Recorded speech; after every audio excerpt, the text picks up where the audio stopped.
Tem que tapa bom pelo tom. Isso aí não tinha.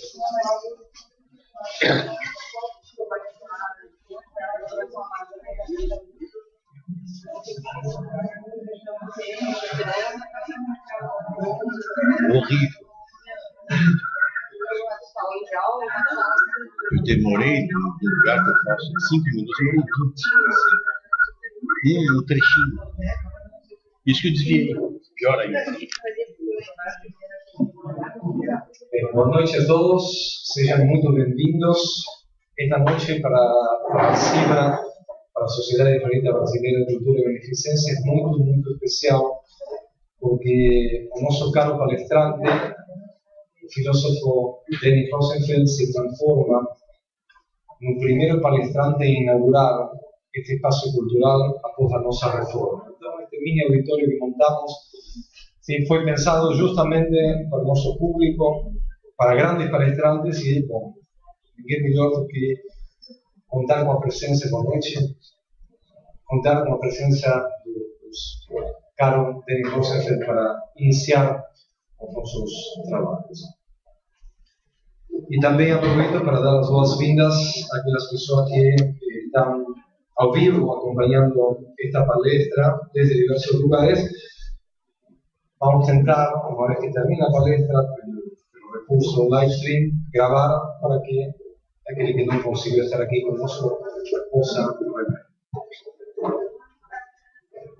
Lenny Rosenfeld nació en la ciudad de Porto Alegre, Rio Grande do Sul.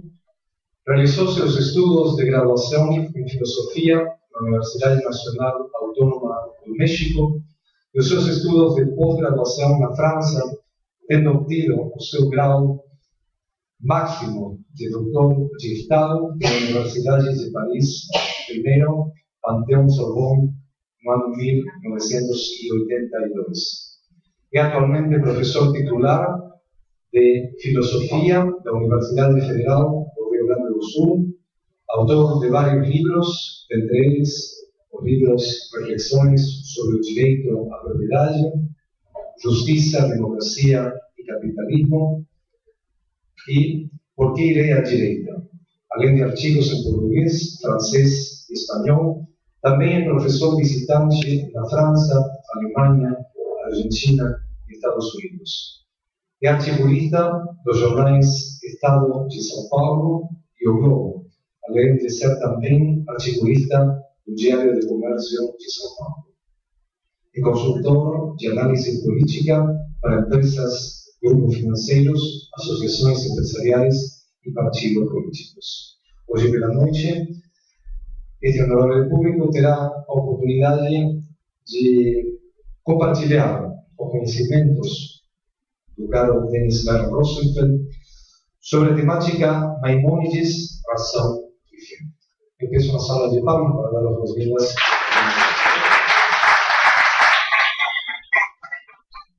Bom, antes de mais nada, boa noite. Desculpe pelo atraso, o trânsito está infernal. Estou no caso da minha casa. Apesar da apresentação, não vai ter nada hoje de política, nem de filosofia política, vai ter basicamente de filosofia e de ideologia, tendo como centro a figura de Maimônides. Eu gostaria, de mais nada, agradecer a CIBRA, em particular o Rabino Gershon, por essa oportunidade, que me permite um pouco falar de Maimônides, que infelizmente é um autor no Brasil pouco conhecido, pouco estudado, fora dos judeus e particularmente nos círculos universitários. Ele é muito pouco conhecido, embora seja um filósofo da maior envergadura, e eu vou me esforçar de mostrar isso para vocês hoje à noite.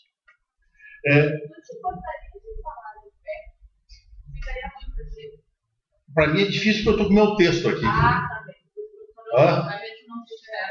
Eu tento aqui, mas eu vou pegar o meu texto aqui, que fica como orientação aqui. Bom, não, acho que dá. Bom. Não, mas eu acho que as pessoas não veem.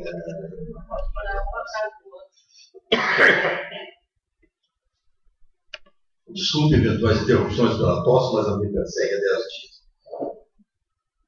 Bom, então, voltando à questão, Maimonides é, infelizmente, pouco estudado nos meios universitários, embora seja um autor da maior importância. Tá? Ele é, do ponto de vista da tradição judaica mesmo, e eu diria da tradição filosófica em geral, ele é um precursor dos encontros, ou mesmo desencontros, se vocês quiserem, entre filosofia e religião, ou mesmo entre filosofia e teologia, nas suas diferentes manifestações. Eu vou me referir a isso mais especificamente dentro de um momento. Mas vou dizer apenas 5 aulas para vocês. Ele nasceu em Córdoba, na Espanha, em 1135 e morre em 1204 no Egito. Portanto, é um autor do final do século XII, início do século XIII. Ele, além das suas atividades de filósofo, o que é bastante interessante, ele foi médico, ele foi chefe político da comunidade, ele foi rabino, e, sobretudo, ele teve muito reconhecimento no Egito, inclusive da parte dos não-judeus. Para vocês terem uma ideia, ele escreve o Guia dos Perplexos em árabe. Tá? Ao contrário, em árabe vocês têm o Guia dos Perplexos, vocês têm também uma outra obra fundamental dele, que é o comentário à Mishnah, e ele escreve em hebraico o Mishnah Torah, certo? Que é a compilação dos mandamentos judaicos nessa perspectiva. Mishnah Torah significa, bem entendido, repetição da lei. Portanto, você tem um autor que, do ponto de vista nosso, enquanto judeus, é bem interessante, porque é um autor que está inserido dentro da tradição rabínica e é um autor que está inserido dentro da interlocução com o mundo árabe e com o mundo cristão. Isso é bastante importante para vocês entenderem, porque isso mostra, quer dizer, realmente que era um homem do mundo, quer dizer, era um homem da sua comunidade, mas um homem da sua comunidade que está em diálogo constante com a comunidade do seu tempo, em particular com os autores árabes de influência aristotélica.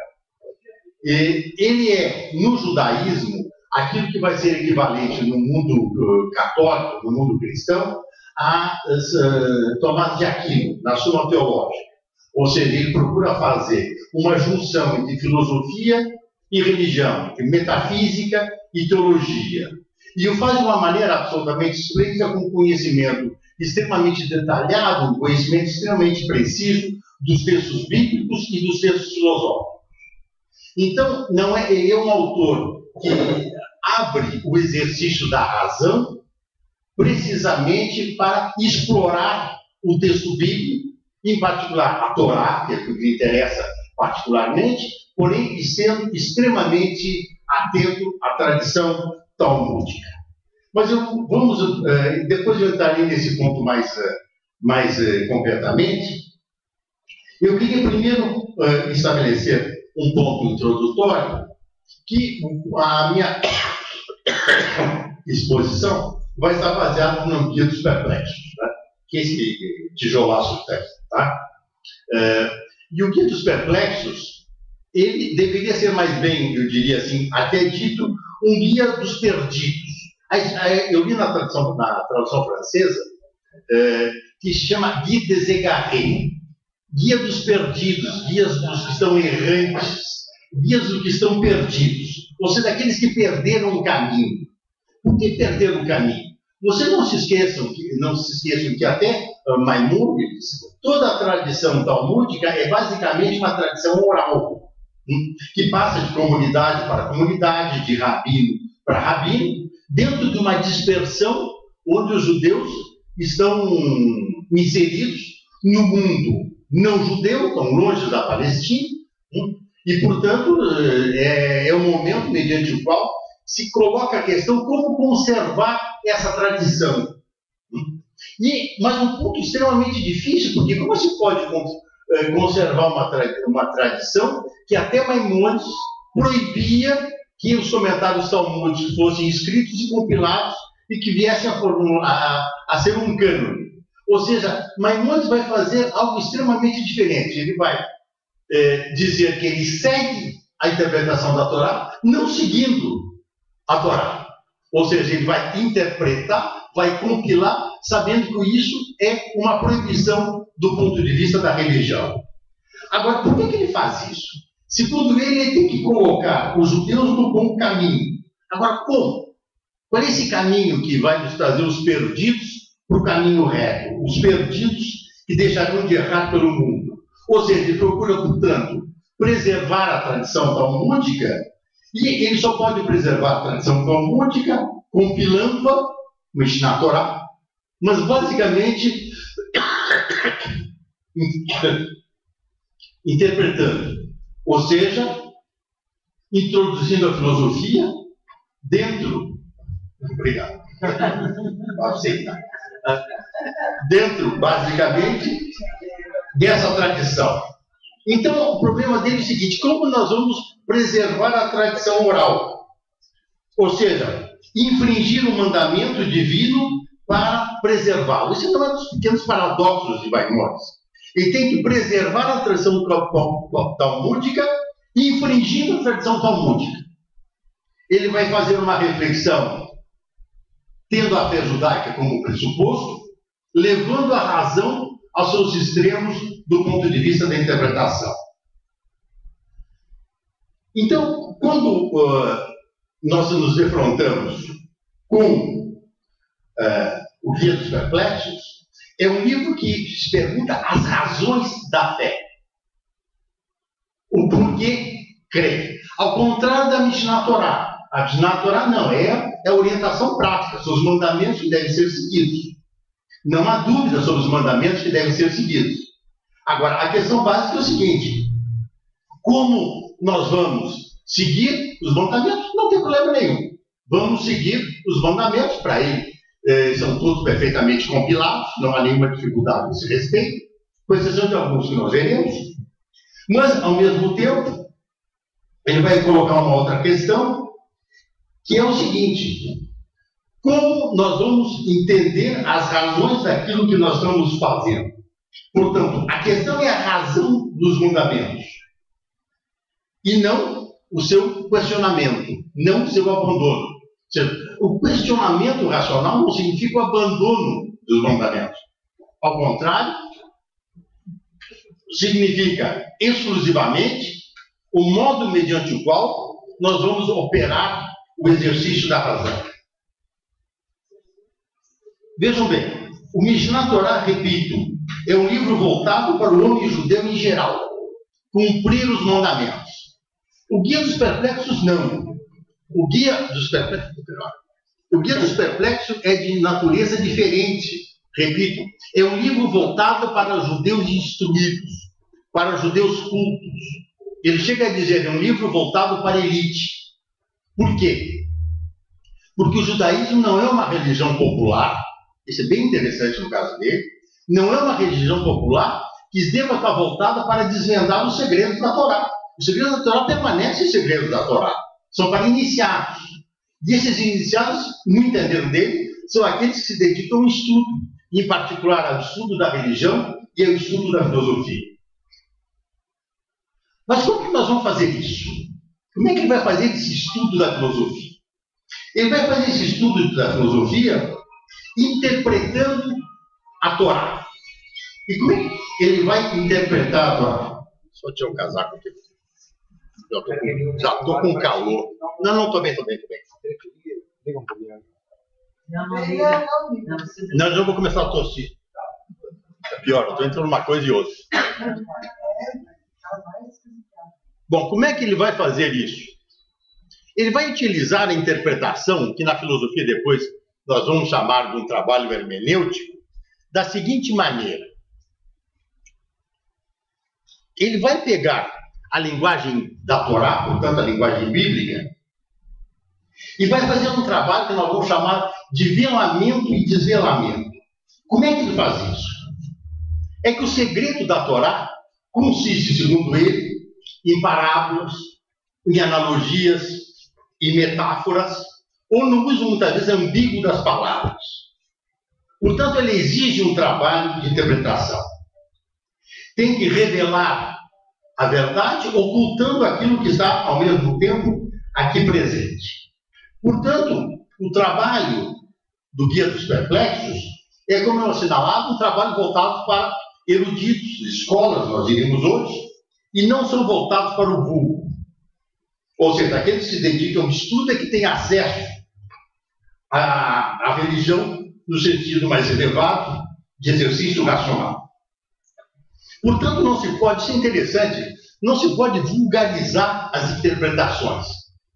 Ou seja, a Torá e o judaísmo exigem, antes de tudo, estudo.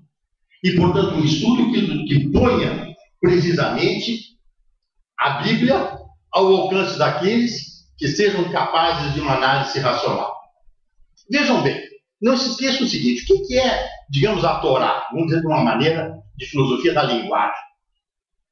A Torá é um escrito revelado, tá? Nós veremos isso com mais vagar dentro de um momento, voltada para um povo de escravos, incultos, certo? O que são os judeus?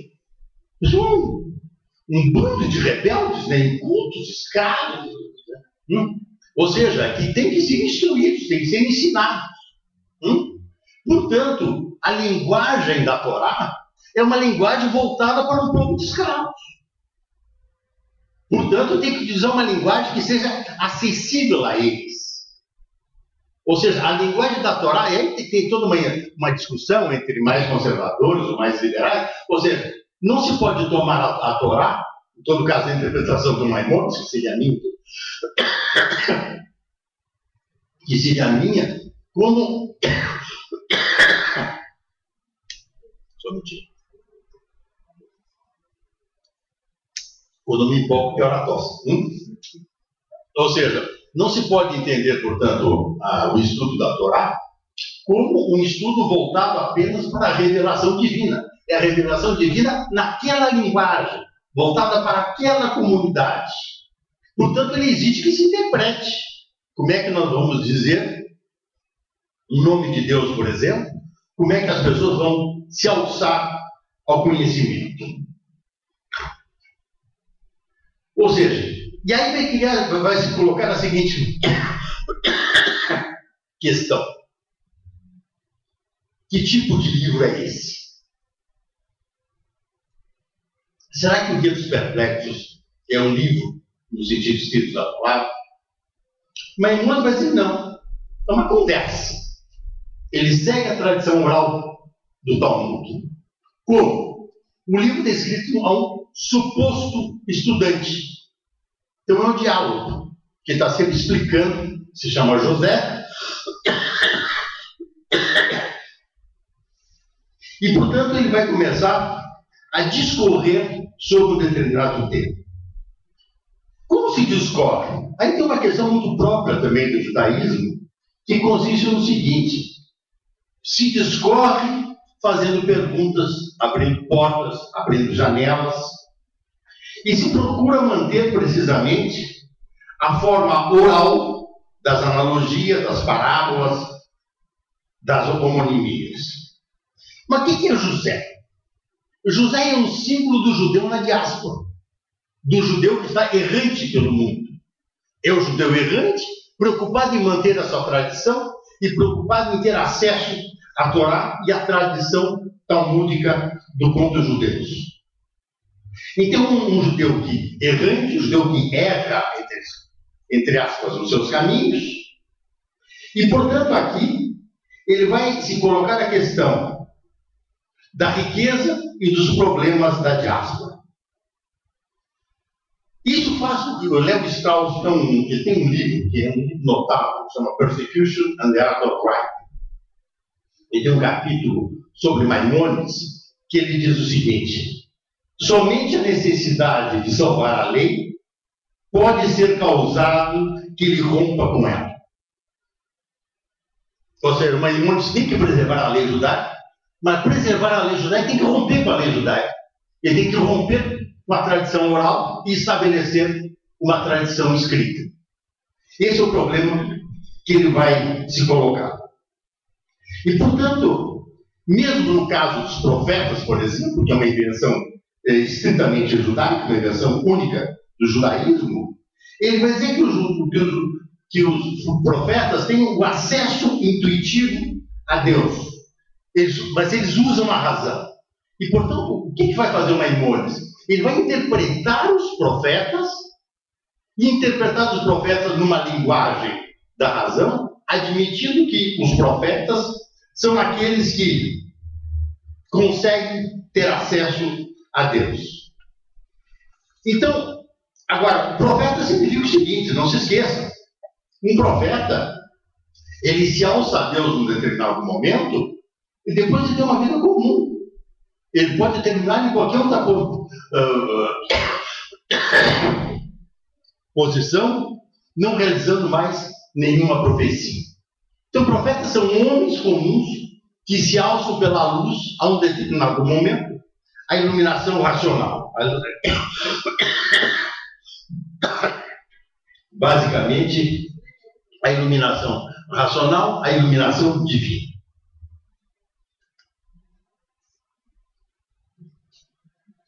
Cito Maimônides: deve-se saber que a chave para compreender tudo que os profetas disseram e para conhecê-los em toda a sua realidade consiste em compreender as alegorias e os seus sentidos e delas saber interpretar as palavras. Isso é Maimônides. A questão da interpretação, portanto, é uma questão aqui absolutamente central. Vejam bem. Peguem a palavra selem, imagem. Quando se fala da imagem de Deus, atenção, como a imagem de Deus? Vamos estudar com a corporificação de Deus. Deus não é corpo. Como é que Deus vê? Deus não vê. Vê é coisa de ser finito, que utiliza a percepção. Agora, a Bíblia utiliza basicamente esse tipo de formulação. Por quê? Porque o que a religião nos mostra é o acesso, sobretudo o judaísmo, é o acesso a uma outra forma de percepção, uma percepção intelectual, uma percepção racional, e não uma percepção sensível. Maimônides cita muito um tradutor, entre aspas, que se chama Oskelon. É conhecido também como Targum Oskelon, ou Oskelon o prosélito. Esse Oskelon prosélito é um cara bem interessante.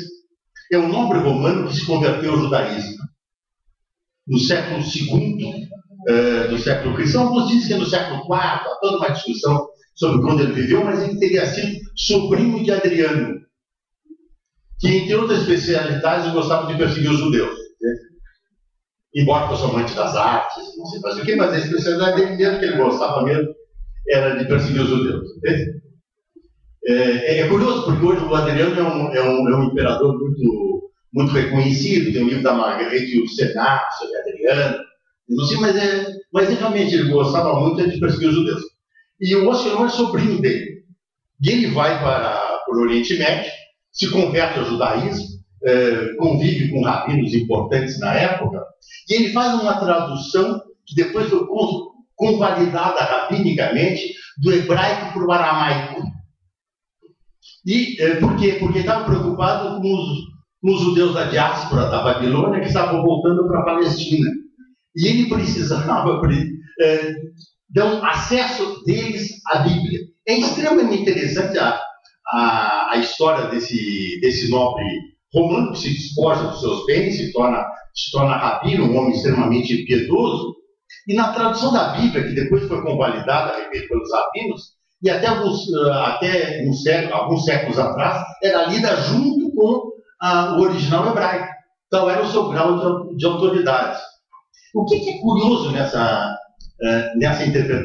tradução que o Maimônides tanto preza?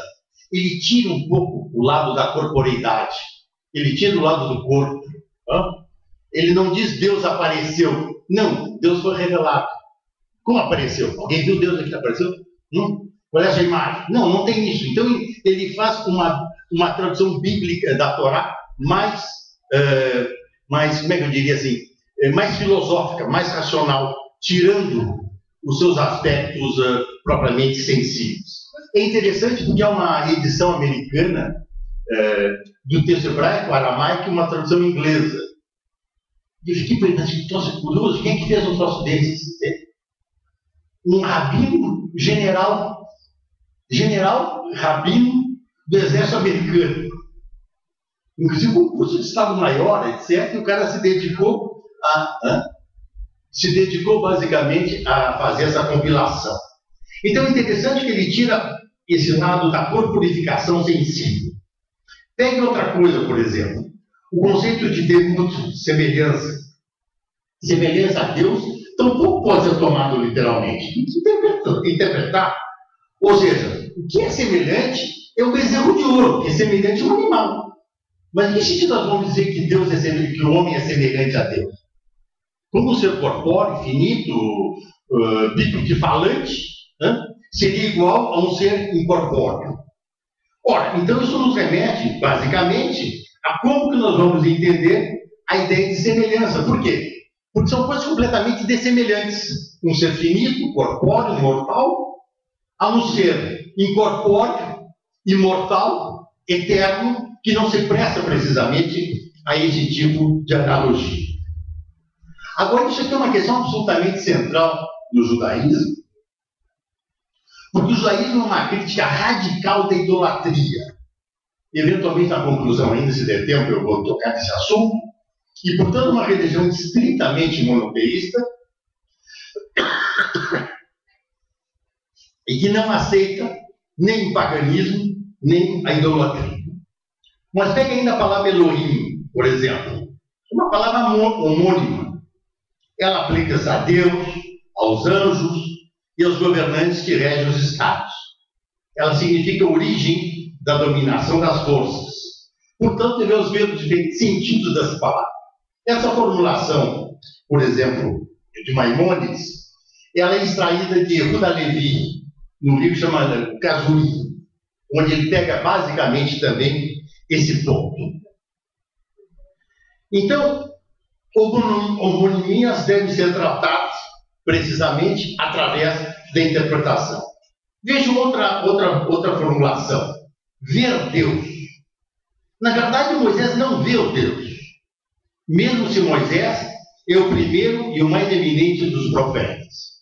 Você vê o que se vê? Vê ações divinas. Não se vê o ser divino. Não é um tipo de percepção sensível. Aí você vê todo o problema aqui da interpretação.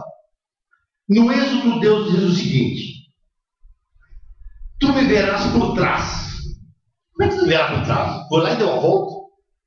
Olhou pelas costas? O que significa tu me verás por trás? Essa é uma forma finita de falar para seres finitos. Agora, o que isso vai poder bem significar? Se conhece as ações atribuídas a Deus. Essa é a interpretação de Maimônides também. Não um ver sensível, uma percepção no sentido usual do termo. Ou seja, trata-se daquilo que em filosofia nós chamaríamos uma percepção intelectual, no caso de Moisés, uma visão profética. Ou seja, na verdade, Maimônides identifica a percepção intelectual a uma visão profética. Outros exemplos aí. Não se pode tomar sensivelmente expressões do tipo: Deus passa diante do povo. Deus fez passar a sua majestade ou a sua glória diante do povo. No sentido metafórico. Deus não passa de lugar nenhum, não é corpo que se move. Como é que eu vou dizer que Deus passa? Não passa, não. Ou seja, quem passa são os corpos moventes. Esses são os que transitam dessa maneira. Portanto, a Deus não se aplicam as categorias espaço-temporais. Agora, contudo, a Torá, esse é o problema, ela deve falar uma linguagem que seja acessível ao vulgo. Qual é o vulgo? Uma tribo de escravos, vão voltar nos vulgos. Esses caras têm que entender.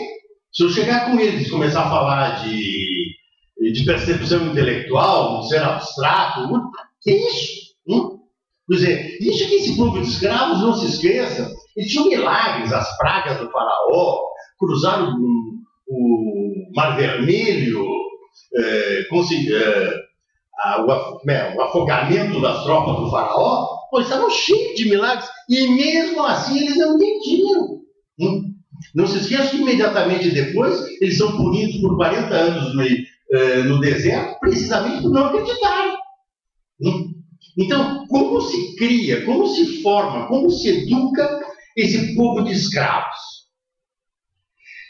Agora, aqui há dois problemas que eu gostaria de ensinar. Um é o problema da finitude. Ou seja, como um ser finito, homem, gênero humano, tem acesso a Deus. Eu estou falando da finitude. Certo? O que eu estou falando da finitude?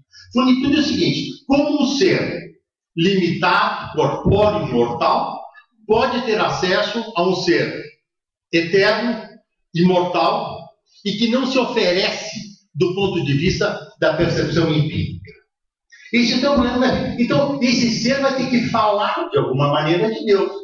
Como é que ele vai falar? É o único, o eterno, nós veremos essa questão dos nomes divinos. Ou alguns dirão, em outra tradição, o Todo-Poderoso. O que é o Todo-Poderoso? Ele está dizendo que o ser humano, que não é poderoso, que é fraco, se estabelece sob um meio, por um intermédio da negação. Agora, um outro problema que é diferente é essa mensagem, primeiro da finitude, e o segundo, do contexto dessa finitude. Porque o contexto dessa finitude é constituído por pessoas formadas na mentalidade escrava. Ou seja, um povo acostumado aos sacrifícios e à idolatria. Um povo rebelde. Ou seja, o Deus sempre está confrontado esse povo de pecadores, perversos, se rebelam, entende? E gostam da idolatria. E gostam do sacrifício. Aliás, esse vai ser um problema que vai ser colocado, eu apenas vou me adiantar. Por exemplo, o sacrifício, hoje ninguém faz sacrifício. Você já conhece algum judeu que faz sacrifício? Alguma comunidade judaica que faça sacrifício de animais? Não, está na Bíblia, não está? Quer dizer, em vários locais da Bíblia. Diz o Baimon, temos que interpretar isso. Por quê? Porque o sacrifício era uma forma de dedicação aos deuses pagãos, eram idólatras, que as pessoas estavam acostumadas. Ou seja, para vencer a idolatria, tinha que tornar o sacrifício voltado a um Deus único, para depois poder resgatá-la. Mas isso mostra que, agora, Deus é a favor de sacrifícios? Não. É a linguagem utilizada e as práticas rituais utilizadas para superar essa mentalidade escrava. Tem uma frase do Maimonides que é notável, diz o seguinte: a escritura se exprimiu na linguagem dos homens. Isso aí, não sou eu. Repito. A escritura, a Torá, se exprimiu na linguagem dos homens. Por isso, utiliza-se expressões de corpo, corporeidade, porque são acessíveis aos homens. Ou seja, as pessoas só conseguem entender a existência quando vinculada ao corpo. Agora, para dizer que Deus existe, foram utilizadas metaforicamente expressões sensíveis, oriundas da percepção empírica dos homens. Ou seja, na linguagem dos homens, na imaginação popular. Vejam bem, deixa eu só dar um exemplo para vocês. Isso aqui é um problema em filosofia bastante delicado e bastante importante, que aparece igualmente na tradição religiosa, que é o seguinte: se eu disser para você, sei lá, o Gershom existe, você está louco, está variando, mas é evidente que ele existe, está aqui. Agora, se eu disser para você, então por quê? Porque a existência aqui está implícita. E, portanto, eu dou um nome de Gershom a esse ser que existe independentemente da minha percepção. Agora, se eu disser Deus existe, eu estou utilizando essa expressão da mesma maneira? Manifestamente não, né? Eu estou diante de uma outra forma de existência, que é uma existência espiritual, que é uma existência não corpórea. Tem um grande pensador judeu, filósofo e teólogo judeu, o Gershom conhece muito bem, é o Heschel, né? Ele tem um pequeno livrinho sobre o Shabbat. Tem outros, né? Mas outros, Man in Search of God, God in Search of Man, mas não importa. Mas o que é interessante é que, em um determinado momento, ele diz: o que é o Shabat? Não é o descanso, é a abertura para uma outra forma de existência, é a abertura para a existência espiritual. Exatamente essa é a mensagem do Maimonides. Não é que Deus no sétimo dia descansou? Só que falta. Um ser todo-poderoso precisa descansar. Não. Isso é linguagem humana. Os homens, as mulheres descansam, estão cansados, vão dormir. Agora você imagina, Deus foi dormir, foi descansar, eu trabalhei 7 dias e deu. Não faz o menor sentido isso do ponto de vista filosófico nem do ponto de vista religioso, certo? Não, é uma forma que foi utilizada na Bíblia para transmitir a mensagem de que no Shabat deve haver acesso a uma outra forma de existência. É para aqueles que estão trabalhando, os seres corpóreos, que vão descansar se abrindo a uma outra forma de existência. Agora, só que falta dizer que Deus aqui nesse momento decidiu descansar e até depois do Shabat. Não faria o menor sentido isso do ponto de vista filosófico. Então, uma coisa, portanto, é a existência na percepção da finitude. Uma outra completamente diferente é a existência na percepção de um ser único.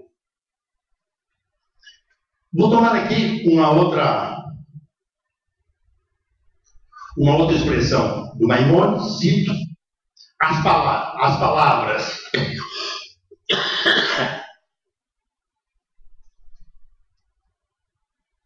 Diz: e a minha face não será vista.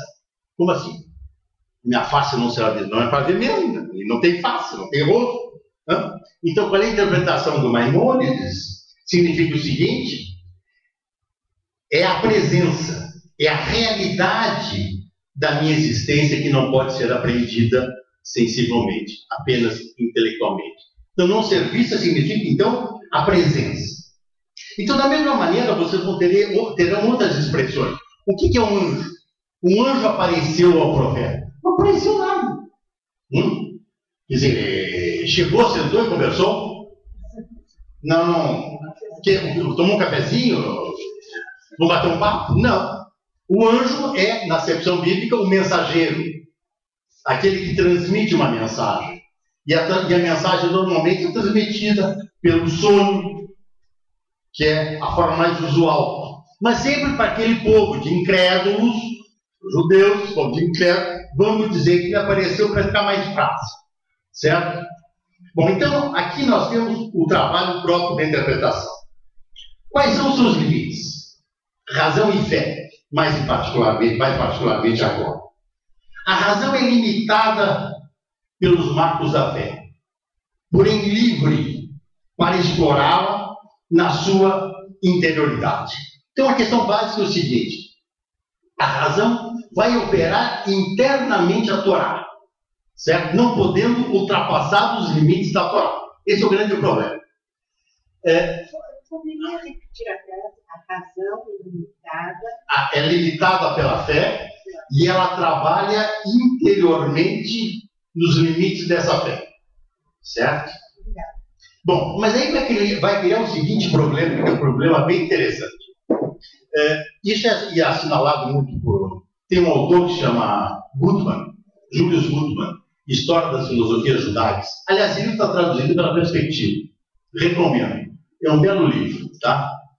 Ele diz que, na verdade, o namoro de Maimonides com Aristóteles é de tal ordem que ele chega a considerar a eudaimonia aristotélica. A eudaimonia aristotélica é o conceito de felicidade.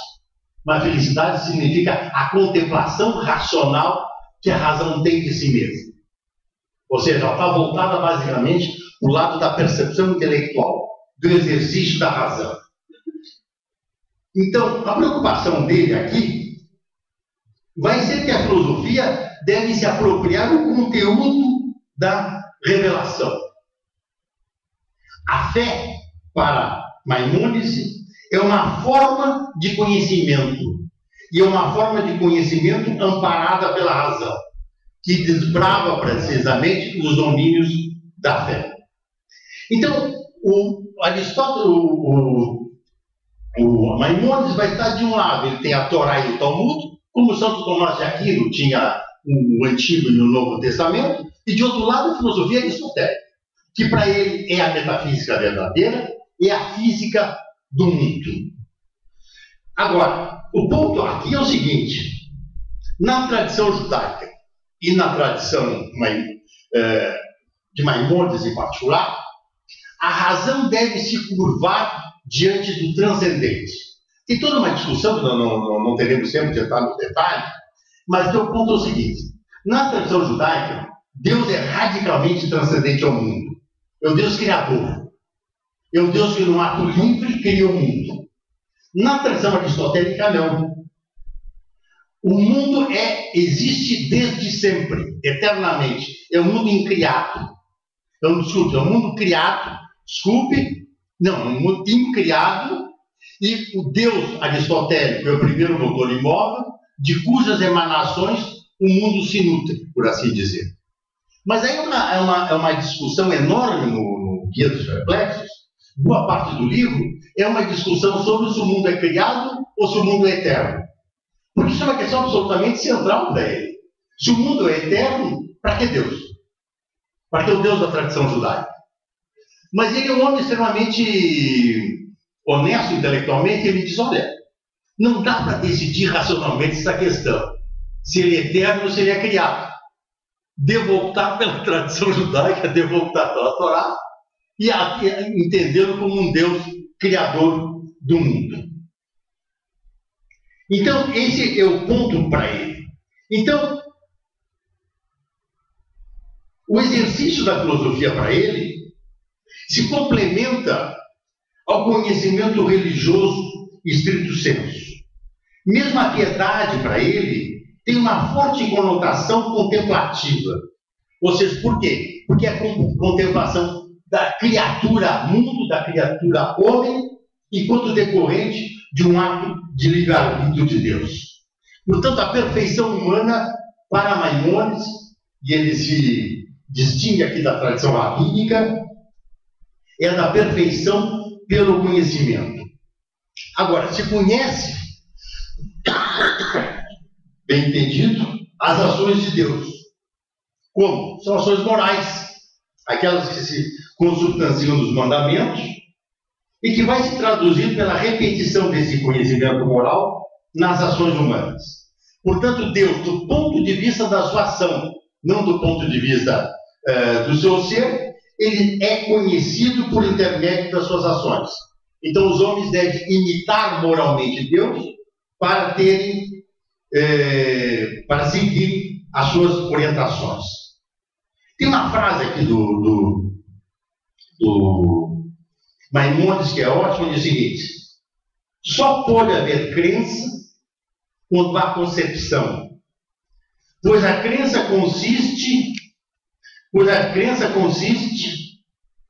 em admitir como verdadeiro o que foi concebido, e a crer que isso está fora do espírito, tal como foi concebido no espírito.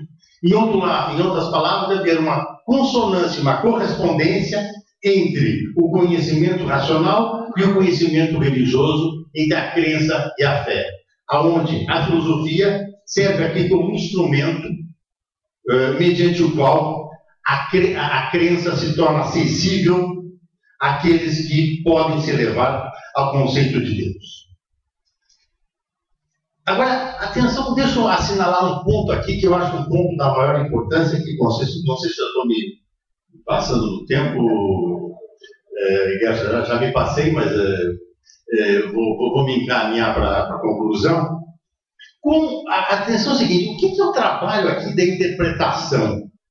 É um trabalho extremamente delicado, isso. Por quê? Porque o que o Maimônides diz é o seguinte: é absolutamente central que a interpretação seja um trabalho de eruditos, de pessoas que conheçam profundamente a tradição rabínica, a tradição talmúdica e a tradição filosófica. Eu insisto nesse ponto. Tem um teólogo católico extremamente importante do século XVII, chama Antoine Arnaud. E Antoine Arnaud diz o seguinte: ele tem um livro chamado Frequente Comunhão. Realmente é um livro notável. Ele é um interlocutor de Descartes do século XVII. Aliás, o Descartes tinha ele na mais elevada consideração, era o melhor interlocutor para ele. E o Arnaud diz o seguinte: a religião, diz ele, não pode se rebaixar aos costumes. Não deve seguir o espírito do tempo. Por quê? Se os homens são fracos, se a época é fraca do ponto de vista da crença e da época dos costumes, nós estaríamos simplesmente erodindo os princípios da religião. Essa é a mesma posição do Maimonides no século XII. Se as pessoas têm que se elevar ao exercício da interpretação. Ou seja, se os homens e as mulheres da época têm pouca fibra, problema dos homens e mulheres da época que têm pouca fibra. Mas não é o problema da religião. Portanto, a religião não deve se adaptar à mudança dos costumes. Ou seja, os costumes é que têm que se levar ao nível da religião. Portanto, a interpretação é um trabalho extremamente elaborado que exige, basicamente, esse conhecimento filosófico. Eu já assinalei um momento, gostaria apenas de retomar um ponto aqui, que é o seguinte: toda a linguagem da Torá, ela está baseada, como nós assinalávamos nesse momento, numa comunidade de linguagem. Ou seja, uma adaptação da mensagem divina a tribos nômades, numa linguagem que seja acessível a essas tribos nômades. Portanto, o povo de escravos, em cultos consagrados à idolatria, fazem sacrifícios, que é a própria linguagem da idolatria, e, portanto, o objetivo dele é chegar ao monoteísmo sem sacrifícios, que é toda a história aí do povo judeu. Por que eu estou retomando essa questão? Estou retomando essa questão pelo seguinte: tem uma grande obra de teologia judaica do início do século final do XIX, início do XX, que de um autor chama Hermann Cohen. Não sei se vocês conhecem, tem um livro famoso chama Religião da Razão, Religião der Vernunft. Mas não é de Religião der Vernunft, é Religião der Vernunft, é religião da razão. Por que ele tira o pronome definido? Ou seja, para ele o judaísmo é a forma mais elevada de religião racional. Para ele não deve haver nenhum tipo de complacência a esse respeito. Tá? E tem um outro rabino filósofo, já esse sim na segunda metade do século XX, embora tenha vivido na passagem da primeira metade para a segunda, que chama Emil Fackenheim. Ele tem uma obra notável. Tá? Ele tem um que chama Encounters, Encontros entre Judaísmo e Filosofia, outro chama O que é Judaísmo, o outro O que significa pensar depois do Holocausto. É um livrinho pequeno, mas de uma profundidade absolutamente enorme, e ele mostra que o nazismo, isso está tanto no Pensar depois do Holocausto, mas nesse encontro entre judaísmo e filosofia, o do nazismo, Fackenheim. Pode escrever? Claro.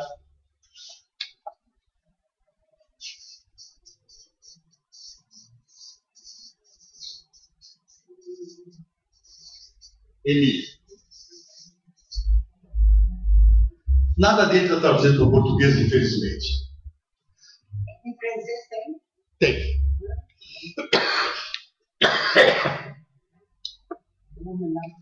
Em francês tem, vale a pena. Qualquer coisa que tu lês dele é absolutamente notável.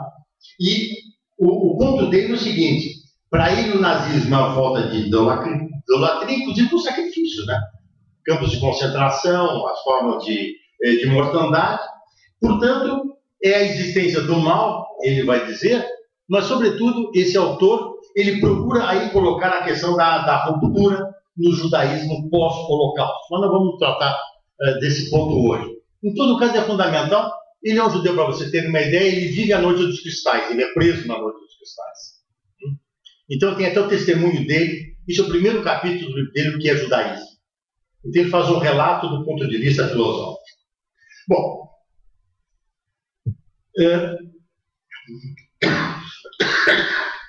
então, eu vou me encaminhar para o final. Portanto,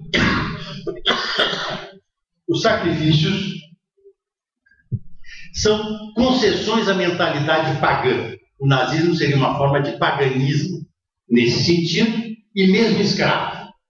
Agora, na Bíblia e na Torá, o sacrifício aparece como um caminho necessário para a elevação espiritual ao Deus uno. Portanto, trata-se dos limites da crença na origem divina da lei, que vai abrir as portas a uma explicação histórica dos mandamentos bíblicos. Agora, tem uma formulação aqui do Maimonides que diz o seguinte: extremo cuidado. Nós, homens de religião, devemos evitar dizer claramente coisas cuja inteligência é difícil para o vulgo, ou em relação aos quais não pode ser figurada a verdade, e no sentido contrário ao que pretendíamos. Portanto, extremo cuidado, dizer, com as revisões da Torá, porque as revisões da Torá exigem um grau supremo de conhecimento, não podendo ser confundidas com meras opiniões ou com concessões ao espírito do tempo. Não há, repito, assinalei um momento, acomodação aos costumes, porém, ao contrário, exigência suprema de conhecimento. Portanto, os segredos da Torá, diz ele, são tributários de um estudo que convém somente a um pequeno grupo de elite e não ao vulgo. E tem um acesso por partes, progressiva, segundo o estudo, e uma espécie de afunilamento, evitando dessa maneira que mudanças sejam feitas abruptamente e com as incompreensões daí derivadas, segundo as opiniões que cada um possa ter. Nesse sentido, com isso concluo, Cohen, que se reivindica de Maimonides, ele vai dizer que o judaísmo seria uma religião da razão, uma religião do conhecimento nacional. Muito obrigado.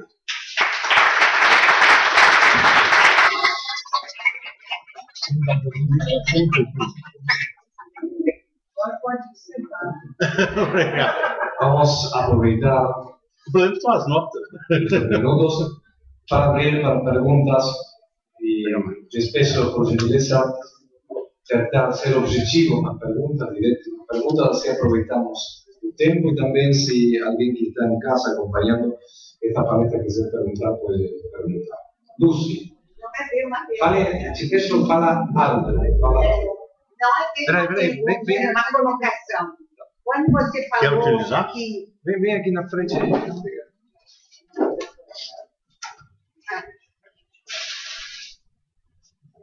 não é bem uma pergunta, é uma colocação. O Jung narra uma história que perguntaram a um rabino por que Deus aparecia tanto na Bíblia e não aparece mais hoje. Aí o rabino respondeu, porque os homens não têm a capacidade de curvar-se o suficiente. Então, isso me veio por causa das suas palavras, que são as ações de Deus, não é ver Deus, e sim enxergar as ações de Deus. É muito bem colocado. Significa enxergar as ações de Deus. Ou seja, o judaísmo, nesse sentido, não foi meu objetivo hoje, é uma religião da moralidade, da moral racional. E, portanto, tu tens, no caso de Maimonides, o fato de ele ter compilado a tradição talmúdica, que é a Mishnah Torá. Portanto, aí devem ser seguidos os mandamentos, e aí seguir estritamente os mandamentos. Tá? Agora, do ponto de vista do homem moderno, o que fala do homem moderno? O homem moderno, na visão de Maimonides, consistiria no quê? Em estudar. Ou seja, de alçar seus segredos da Torá.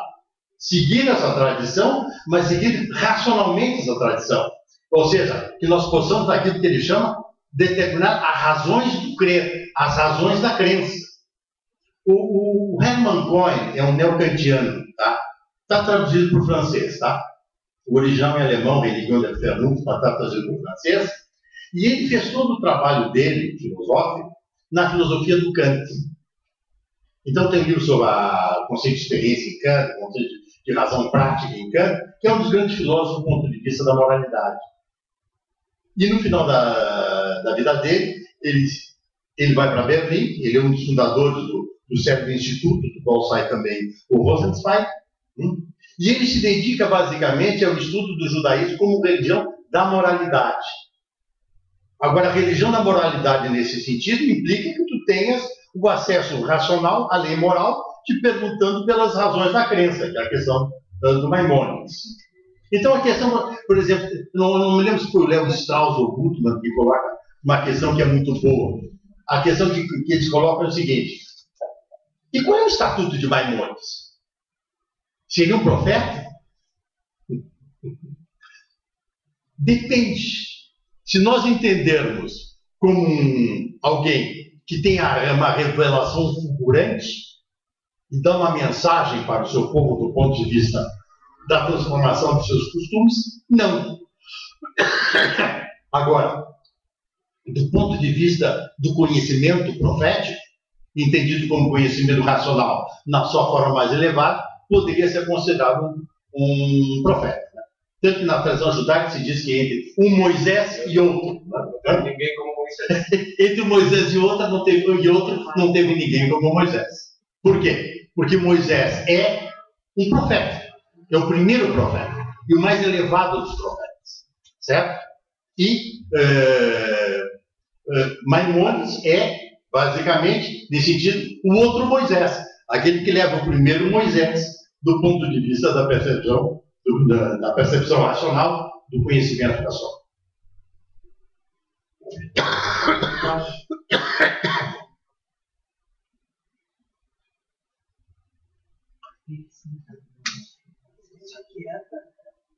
Mas, por favor, eu espero não ter criado constrangimentos em você. Não seja a única palestra. Espero que nos contemple com mais palestras. Muito obrigado. Com 603 mandamentos. Aí eu tenho que fazer a apresentação da Mishnah para Exato, puxa. O cara falou em piercing, Não tatuagem. sairia a necessidade de querer. O ponto seguinte, né? Bom, aí tu está me colocando uma questão, digamos, de ordem geral, mas eu te diria o seguinte, mas o ponto é o seguinte, quer dizer, o ser humano é um ser finito, mortal, inserido numa condição de existência terrena, que ele desconhece a razão de ser. Certo? Portanto, a fé é uma operação do ser humano tentando responder perguntas simples, como essa: de onde viemos? Para onde vamos? Para quê? Qual é a razão da existência? Ou seja, a religião tem basicamente a função, mediante a fé, de dar respostas existenciais. De ligar-se à vida, né? De ligar-se à vida. Então, que religião significa religar, ligar-se também. Toda a origem da palavra. Mas a crença está nisso. O grande problema que nós vivemos hoje é basicamente entender de que as sociedades humanas podem ser sociedades que vivam sem crença, sem fé. A pergunta é o seguinte: ela não volta por outras portas? Ou seja, das formas mundanas de conferir o valor absoluto às coisas? Acreditar numa sociedade sem classe, por exemplo, o absoluto na Terra, isso é uma forma de crença. É uma outra forma de religião, embora se diga uma religião ateia. Mas aí o problema está nisso. Entende? Então, esse é o ponto. Agora, esses autores, como o Maimônides, hoje eu estava dando um curso lá, o papel daquele aluno, sobre a ciência da lógica do Hegel, uma questão estritamente de metafísica, se coloca a mesma questão, ou seja, como nós vamos entender o absoluto? Ou ainda, se vocês quiserem, de forma existencial, da onde vamos, de onde viemos, qual é a nossa função, se é que temos alguma. Okay? Portanto, a crença dá resposta, ou perguntas. E o judaísmo é basicamente isso, né? É uma forma, muitas vezes, de fazer perguntas. Tanto na tradição bíblica, muitas vezes se coloca que se abre uma porta, que se abre uma segunda porta, que se abre uma terceira porta. É isso, é um questionamento incessante. Bom, isso é parte da condição humana quando corretamente ou adequadamente entende. Gente, por favor, alguma outra pergunta?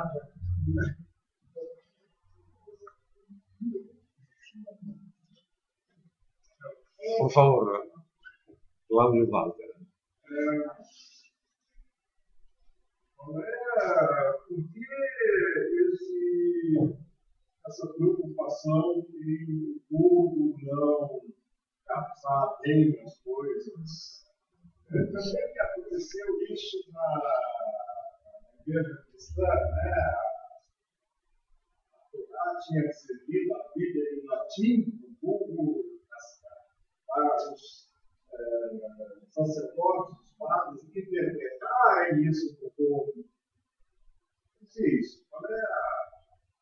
O ponto do Maimônides, primeiro eu faria aí a distinção entre a tradição cristã e a tradição hebraica, né? Primeiro o seguinte, que a tradição cristã, sobretudo a tradição católica, isso um pouco menos já na tradição protestante, tá? Mas vamos pegar a tradição católica. A tradição católica é uma tradição extremamente hierarquizada. Tu tens um papado que funciona administrativamente como se fosse um Estado. Tu tem Código Penal, tu tens todos os rituais próprios da Igreja Católica, e a língua aí funcionava basicamente como um impedimento de que as pessoas pudessem ter acesso aos ensinamentos. A tradição protestante ela rompe com isso, certo? Primeiro porque ela rompe com a questão da língua. Ou seja, o Lutero é a primeira tradução para o vulgo. Depois vem a francesa também, que é feita pelos jansenistas, tá? Mas o Lutero, quando o Lutero desaparece, diz que foi sequestrado, não sei o quê, não foi sequestrado, ele traduz a Bíblia para o alemão. E, portanto, na tradição protestante, a tradição protestante reata com a tradição judaica. Tanto na análise, em que sentido? Ela reata porque ela está voltada para o estudo. E esse estudo não é um estudo hierárquico. E a tradição rabínica não é uma tradição hierárquica. Qualquer um pode se dedicar, literalmente, ao estudo da Torá e ao estudo do Talmud. Agora, só aqueles que foram excelentes nesse trabalho é que terão acesso àquilo que o Maimônides vai usar os segredos da Torá. Não é que seja um objetivo, eu fiquei me colocando essa questão, não é um objetivo de um elitismo, entende? É a elite do conhecimento, não é a elite política, não é a elite administrativa. Ou seja, os segredos da Torá não podem ser totalmente desvendados, porque isso é próprio de um Deus transcendente que não dá acesso aos homens à sua verdadeira essência. Podemos conhecê-lo pela ação, mas, por favor, vocês jamais vão conhecer quem sou eu. Tanto que quando Moisés pergunta lá, balbuciante lá no Êxodo, os caras vão perguntando, quem tu és? Serei o que serei. Faça uma interpretação. Entende? A barreira de outra natureza não é política nem administrativa. É um conhecimento de outra natureza. Eu tenho uma pergunta que foge um pouquinho ao que disse. Como é que você vê a filosofia do Baruch Spinoza dentro do judaísmo? Vamos longe. Acho que aí seria motivo para uma outra palestra. Não, mas deixa eu me responder uma palavra. Não, mas aí eu te confesso que eu não tenho muita afinidade com o Spinoza, com o Spinoza Maimônides, a Yehuda Levi. Agora, eu te digo o seguinte, em todo caso, na visão rabínica, né?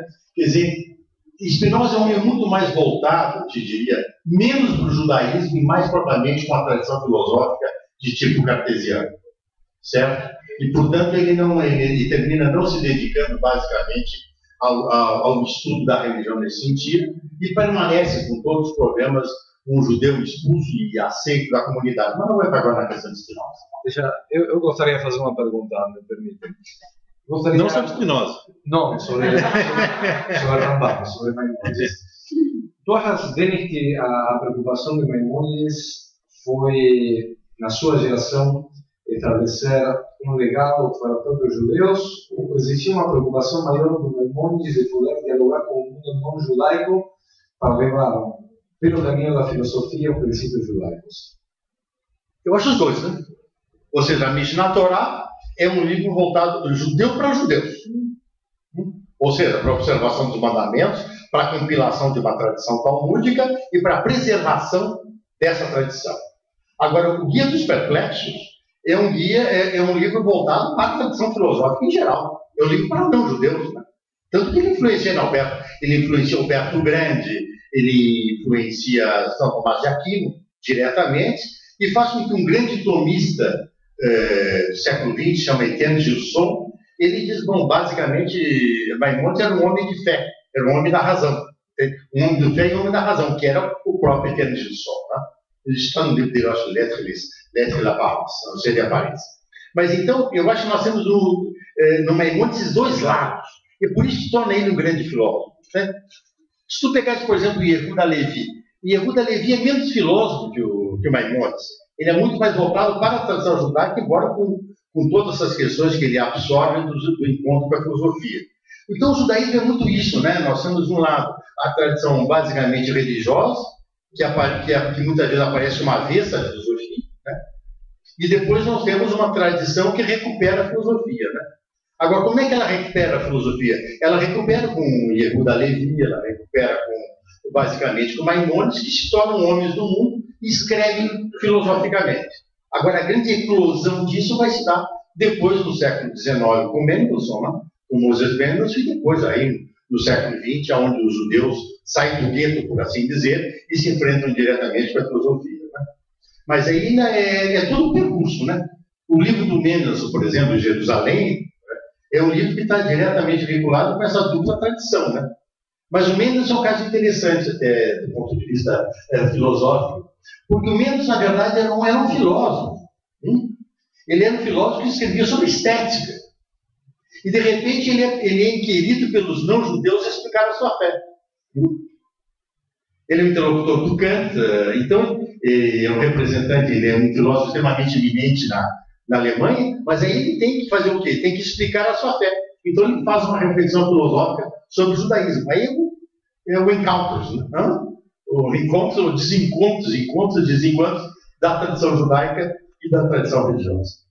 Para você ter uma ideia, deixa eu dar um dado para vocês histórico, no caso do Mendelssohn. O Mendelssohn foi considerado o mais ilustre dos judeus e filósofos da época, certo? Ele nunca conseguiu a cidadania alemã. Ele estava classificado numa hierarquia tal de judeus. Quem ganhou a cidadania alemã foi o neto dele, o músico Felix Mendelssohn. E se converteu. Mas o neto dele sim, mas não o Moses. O Moses não. O Moses é curioso porque o Moses foi muitas vezes solicitado a ser convertido e ele jamais aceitou. Extremamente vinculado com a sua identidade. ¿Mais alguma outra pergunta? Então, gostaria de convidar a nossa querida professora Liana Richter, da diretoria CIBRA, para entregar um presente e agradecimento pelo teu tempo, por esta palestra maravilhosa que inaugurou este espaço que esperamos contar novamente contigo em breve. O livro de uma sócia da CIBRA, em terras gaúchas. A esposa. É a professora da universidade, professora aposentada, que te representa que tu comece um caminho aqui nesse auditório. Na sinagoga tu já está agora. Prefiro daqui. Muito obrigado.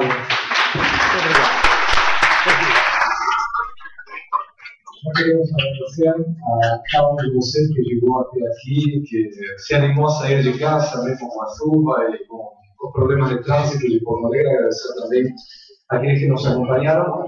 E dizer que o objetivo, agora que nós temos este auditório pronto, é, no mínimo, uma vez por mês, ter uma grande figura de qualquer uma das artes para ilustrar Sí, y para crecermos juntos en nuestros conocimientos. Esta es una sinagoga llamada SIBA, la Sociedad Israelita de Cultura y Beneficencia, por tanto, a parte cultural para nós está no DNA. Muito obrigado, boa noite, les aguardamos na sexta-feira. Obrigado.